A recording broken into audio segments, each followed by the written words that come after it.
Hello students, आज page number है 33 पे लेसन 3 में 2 चैप्टर देखें।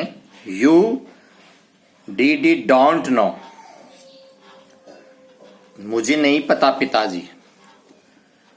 ये बोलती है मुझे नहीं, केजिया बोलते हैं मुझे नहीं पता पिताजी। Question mark. If you stutter like that mother will have to take you to the doctor.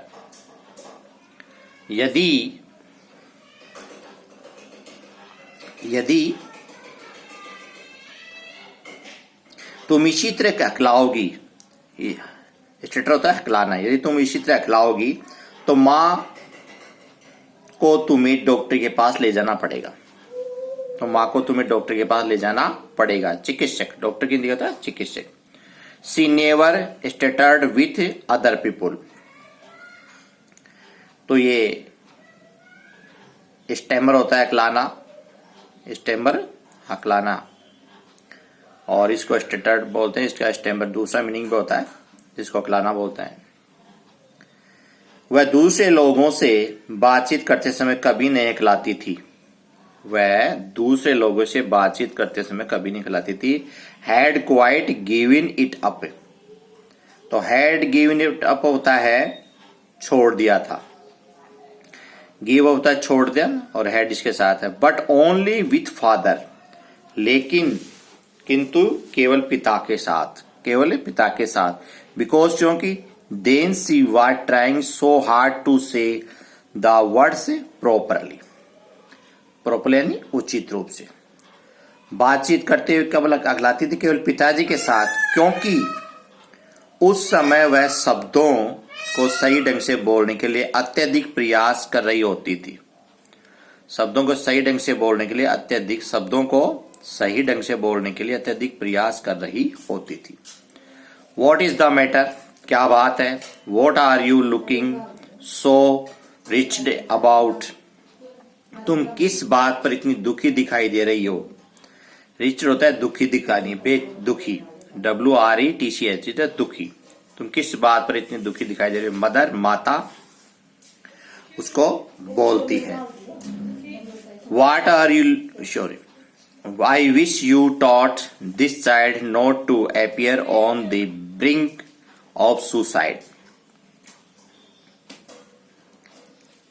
मैं चाहता हूं कि आप इस बच्ची को सिखाएं कि वह ऐसी ना दिखाई दे कि आत्महत्या करने ही वाली हो। इसमें देखो, इसमें देखा है ब्रिंक टू सुसाइड, इसका अर्थ है आत्महत्या करने। ब्रिंक देखो, on the brink of suicide का अर्थ इसमें जो आत्महत्या करने ही वाली हो ऐसी दिखाई दे रही थी। कौन, केजिया। हेयर यहां Kezia. Carry my teacup back to the table carefully. यह मेरा चाय का कप सावधानी पूर्वक टेबल पर वापस लाओ। यह मेरा चाय का कप सावधानी पूर्वक टेबल पर वापस, सावधानी पूर्वक केयरफुली, और कैरी में लाओ, टिक अप चाय का कप, बैक में वापस।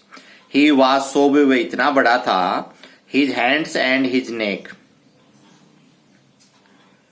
वे इतने बड़े थे कि उसके हाथ और उसकी गर्दन भी।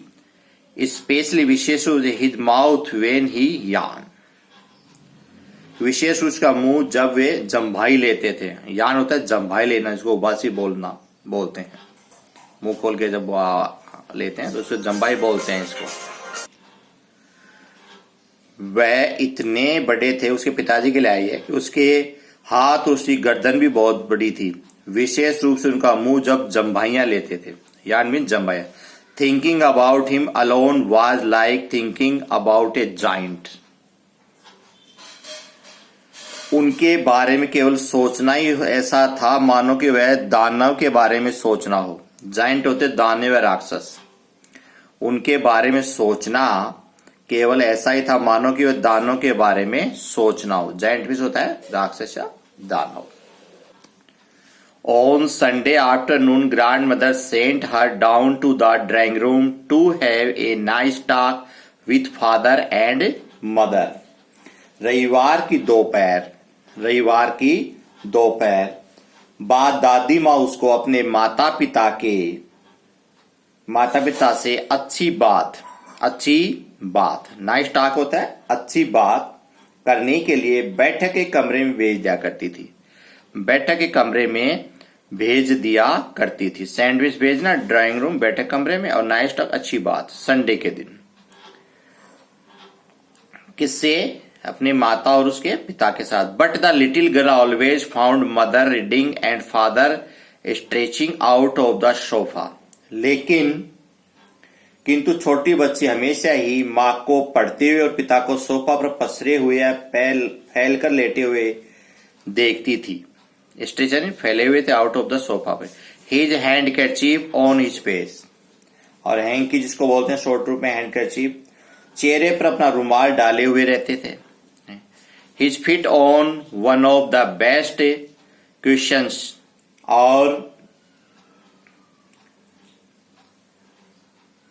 अपने पैरों को एक सबसे अच्छी गद्दी पर डाले हुए, अपने पैरों को एक सबसे अच्छी गद्दी पर, क्वेश्चन होता है गद्दी। स्लीपिंग साउंडली एंड स्नोरिंग, डाले हुए गहरी नींद में सोते हुए खर्राटे लेते हुए पाती थी। ये होता है गहरी नींद में स्लीपिंग साउंड, और स्नोरिंग खर्राटे लेते हुए पाती थी। ये ड्राइंग रूम है इनका, जैसे संडे को बता रही, इसमें मम्मी तो हमेशा पढ़ती रहती थी, पिताजी इसमें ये सोने की पोजीशन अभी आपको बताया ये स्थिति थी, और ये केजिया जब आती थी तो ये पोजीशन उनके पास रहती थी। तो इसमें दे रखा है the little girl always found mother reading and father stretching out of on sofa. छोटी लड़की हमेशा माता को तो कुछ पढ़ते हुए पाती थी संडे को, और पिताजी अपने पैर फैला करके और सोफा के ऊपर आराम से लेटे रहते थे। जो स्थिति इसमें दर्शाई गई है, जैसे पिताजी सो रहे हैं, माता रीडिंग कर रही है। That's all. नेक्स्ट अगला पेज कल आपको नेक्स्ट वीडियो में कराएंगे। ओके, मीनिंग कीजिए, इसका ट्रांसलेशन कीजिए।